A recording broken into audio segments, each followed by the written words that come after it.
तो एक तो फिजिक्स है और एक एप्लाइड फिजिक्स है।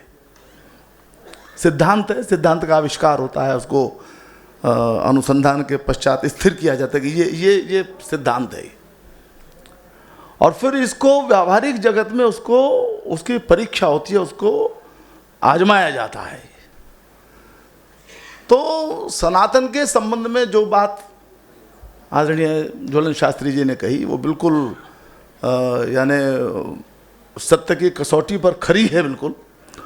और देखा जाए तो ये वही मार्ग है जो हमको हमारे ऋषि दयानंद जी ने दिखाया कि पाखंड है, कहीं पर कोई इस प्रकार के ढोंग हैं, उनसे जरा हम बचें, सत्य के साथ जुड़ें, सत्य को पहचानें, अन्वेषण करें और उसके अनुसार अपने जीवन को चलाएं। और उस दृष्टि से जो वेद हैं वो हमारा सतत मार्गदर्शन करते हैं, निरंतर मार्गदर्शन करते हैं। ये मार्ग है जो उन्होंने हमको बताया। मुझको व्यावहारिक स्तर पर ये लगता है कि सनातन का अर्थ बिल्कुल सरल अर्थ ये है कि जो सबको साथ लेकर के चल सके। और सब में केवल प्राणी मात्र नहीं है, सबका संपूर्ण सृष्टि है। और आप देखेंगे कि हमारे जितने भी सिद्धांत हैं, हमको जो भी कहा गया, हमको प्रकृति के साथ तालमेल बना करके चलें, हम जो है वैचारिक स्वतंत्रता सबको प्रदान करें। विचार के स्तर पर, बुद्धिमत्ता के स्तर पर सब लोग समान हो ही नहीं सकते। इतनी बड़ी दुनिया है, अब तो ग्लोबल विलेज की बात होने लगी है, परंतु इतनी बड़ी दुनिया के अंदर विभिन्नताएं हैं। हमारे अपने गांव के अंदर है, हमारे अपने शहर के अंदर है, हमारे अपने परिवार के अंदर हैं। तो उन विभिन्नताओं को हम यदि ठीक प्रकार से एकोमोडेट करना चाहते हैं तो सबको साथ लेकर के चलने का मन हमको बनाना पड़ेगा, वैसा संस्कार हमको निर्मित करना पड़ेगा। तो मैं तो ये समझता हूँ सनातन का सबसे सरल अर्थ है, जिसको हमने कहा भी धार्यते इति धर्म, या और बहुत सारे विद्वान लोग उन बातों को जानते हैं और बताते भी हैं सब। और उस कसौटी पर यदि कसें तो मुझको ये लगता है कि कुछ बातें हमको आज बड़ी साफ साफ कहनी और करनी पड़ेंगी हमको। और बड़ी बातें होती हैं, देखिए एक मैं छोटा सा मैं हिंदू मुस्लिम एकता, अब ये देश के अंदर जो मुस्लिम शासक आए, मुगल तो बहुत बाद में है, उससे पहले भी आए, उन्होंने जो कुछ किया हमको सबको पता है। उनको लगता था कि मंदिर तोड़ने चाहिए, आस्थाएं स्थान तोड़ने चाहिए, आस्था को समाप्त करना चाहिए, उनकी कुफ्र की परिभाषा, काफिर की परिभाषा, जिहाद की परिभाषा, वो सब हमको पता है। वो करते रहे, सभी ने किया। लेकिन उसके बाद भी प्री ब्रिटिश एरा के अंदर सामान्य जन में बहुत अधिक कड़वाहट नहीं थी। चलते थे, साथ साथ चलते भी, थोड़ा झगड़े वगड़े भी होते थे। फिर अंग्रेजों ने अपना इस्तेमाल किया, अपनी बुद्धि का, अकल का, डिवाइड एंड रूल वगैरह वगैरह का। उन्होंने उस प्रकार के मसले पैदा किए, संरक्षण दिए, हिंदुस्तान का विभाजन हुआ, इत्यादि इत्यादि। और देखा जाए तो वो बाद में भी चलता रहा, उसमें वोट बैंक की राजनीति उसका कारण बन गई। लेकिन कुल मिलाकर के इस सारे माहौल में राजनीतिक नेतृत्व के द्वारा भी हिंदू मुस्लिम एकता, हिंदू मुस्लिम एकता, इसका विषय चलता रहा है। और मैं इस बात को इसलिए इंगित कर रहा हूं, अभी अल्पसंख्यक की बात करते तो अल्पसंख्यक तो और भी थे, आपने मुस्लिम को क्यों चुना? मुस्लिम की बात आप क्यों करते हैं? आप सिख तो हमारे ही हैं, हमारे समाज से निकले हैं, पहला बेटा सिख होता था। लेकिन चले सिखों को भी, सिखों को आपने नहीं, जैन की आपको चिंता नहीं, आपको पारसियों की, आपको मुस्लिम को चिंता है। आप केवल हिंदू मुस्लिम एकता क्यों बात करते हैं? मुझे लगता है कि हिंदू मुस्लिम एकता का जो मृग है, सुवर्ण मृग है, ये इसके समझ करके और उसकी भाषा के संबंध में, उसके बारे में हमको पूरे देश के अंदर एक मजबूत विमर्श खड़ा करना पड़ेगा। भी ऐसा कैसे हो सकता है?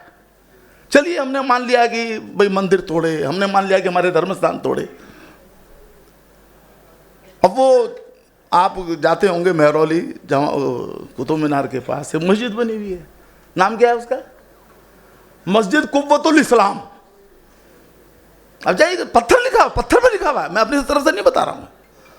कुव्वत, इस्लाम की कुव्वत।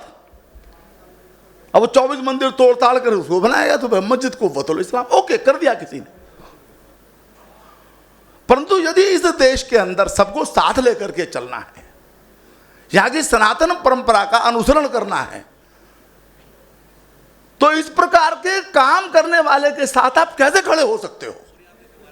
यह सवाल खड़ा करना पड़ेगा कि ओके, आप मुस्लिम हैं या कुछ और हैं, हमें कोई दिक्कत नहीं।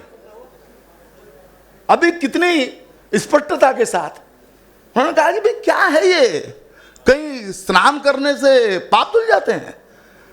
तर्कसंगत बात थी ये, लेकिन इसके बाद भी कुछ लोग स्नान करते ही हैं ये सोच कर करते हैं कि पाप धुल जाएंगे। अब गुरु वशिष्ठ से पंडित ज्ञानी शोध के लगन धरी, कर्म गति टारे नाही टरी। राम तक को तो कष्ट सहना पड़ा गुरु वशिष्ठ के द्वारा विवाह का मुहूर्त तय करने के पश्चात भी। और ऐसे जैसे आचार्य शास्त्री जी ने बताया, मैंने भी 1 जनवरी को विवाह किया है, न 6 महीने पहले, न 1 महीने पहले, न 1 महीने बाद। भगवान जो हैं वो सूरज भी 2 रजाई ओढ़ करके सो जाते हैं उस समय 1 जनवरी को, और मेरा भी जीवन ठीक ही चल रहा है शास्त्री जी। तो ये जो चीजें हैं, मेरा आशय ये है कि ये चीजें चलती हैं, परंतु हमको ये बात कहनी पड़ेगी कि आप यदि वैचारिक साम्यता चाहते हो, साथ साथ रहना चाहते हो, सनातन का जो, या कुल मिलाकर के आप लोकतंत्र की बात करते हो, संविधान की बात करते हो, आपको साथ तो रहना पड़ेगा ना। तो ये कैसे चल सकता है कि आप ये कहें कि नहीं भाई हम तो उनको मानेंगे? ये नहीं चल सकती बात है। और मैं ये मानता हूं कि हमने बहुत प्रयोग कर लिया हिंदू मुस्लिम एकता का, गंगा जमुनी सभ्यता का, जाने क्या क्या शब्द गढ़े गए। अभी मैं पढ़ रहा था पिछले दिनों 1931 में झंडा समिति बनी थी एक, इसमें पंडित जवाहरलाल नेहरू भी सदस्य थे उसके, सरदार पटेल थे उसके सदस्य, पट्टाभी सीतारामैया सदस्य थे उसके। उसने कहा झंडा कैसा होना चाहिए? निर्विवाद सबने कहा कि भगवा झंडा देश का झंडा होना चाहिए। ये कांग्रेस के द्वारा बनाई गई झंडा समिति की रिकमेंडेशन थी। लेकिन फिर वही हिंदू मुस्लिम एकता, ये हरा रंग है, चलो इनको भी लो। मैं तिरंगे के विषय में, तिरंगा हमारा पूज्य है, तिरंगे के अंदर हमने अगणित बलिदान किए हैं हमारे। पर वो एक पुराना गाना है ना कि मैं तेरे प्यार में क्या क्या ना बना दिलबर, हालत ये हो गई है हमारी। मैं बहुत विनम्रता के साथ और विषय को छोटा करते हुए मैं ये कहना चाहता हूं, इस विमर्श को प्रत्येक स्तर पर, एट ग्लोबल लेवल इवन, विश्व, हमको ये बात कहनी ही पड़ेगी कि भाई ऐसा नहीं हो सकता। यदि सबको साथ रहना है तो ये जो कथित, ये जो पैच वर्क है, इससे काम नहीं चलेगा। सनातन का अर्थ यही है, हम लोग साथ रहें, प्रेम से रहें। और उसके लिए देखिए 2 बातें हैं, बस मैं कह के मैं समाप्ति कर रहा हूं। और देखिए महर्षि का महाकामार्थन आता है। देखिए 2 कमियां मुझे लगती हैं। पहली, मैंने पहले भी 1-2 बार कहा है, हमने बात तो बड़ी ऊंची ऊंची करी, हमारे वेद हैं साहब, अहम ब्रह्मास्मि, और सब जगह सब विश्व बंधुत्व है, ये है वो है, और व्यवहार में हम क्या हो गए? व्यवहार में अस्पृश्यता हमारे जीवन में आ गई। तो हमारे समाज की क्रेडिबिलिटी ये कम थी या बहुत कम थी। हमारा समाज यानी क्या, हिंदुस्तान, अरे ये तो कहते कुछ है करते कुछ है। और ऋषि महर्षि दयानंद का जो सबसे बड़ा, बहुत सारे कॉन्ट्रीब्यूशन थे, पर उनको लगता है कि उन्होंने इस समाज को खड़ा करके इस ढोंग को समाप्त करने का परम पुरुषार्थ किया उन्होंने, कि जो कहते वही करो, तुम्हारी कोई नहीं सुनेगा अन्यथा, तुम्हारा ज्ञान केवल उत्तम, इससे क्या होता है जी? तुम्हारा उस ज्ञान के अनुसार व्यवहार है कि नहीं है? और दूसरी बात, सामर्थ्य चाहिए। आज वो ट्रंप साहब कुछ कह रहे हैं, चीन कुछ कह रहा है, हम क्योंकि समर्थ नहीं है इसलिए लोग हमारी बात नहीं सुनेंगे। हमारा कितना भी अच्छा दर्शन हो, हमारी कितनी भी बढ़िया बात हो। अब मेरी पृष्ठभूमि एक संघ की पृष्ठभूमि है, हम लोग गीत गाया करते थे, बड़ा प्रसिद्ध गीत था उसके अंदर, जग नहीं सुनता कभी दुर्बल जनों का शांति प्रवचन, सर झुकाता है उसे जो कर सके रिपुमान मर्दन। हृदय में हो प्रेम लेकिन शक्ति भी कर में प्रबल हो, ये है उसका सिद्धांत। ये तो यदि शक्ति कर्म में प्रबल नहीं होगी तो फिर वही बात है, स्वातंत्र्य समर के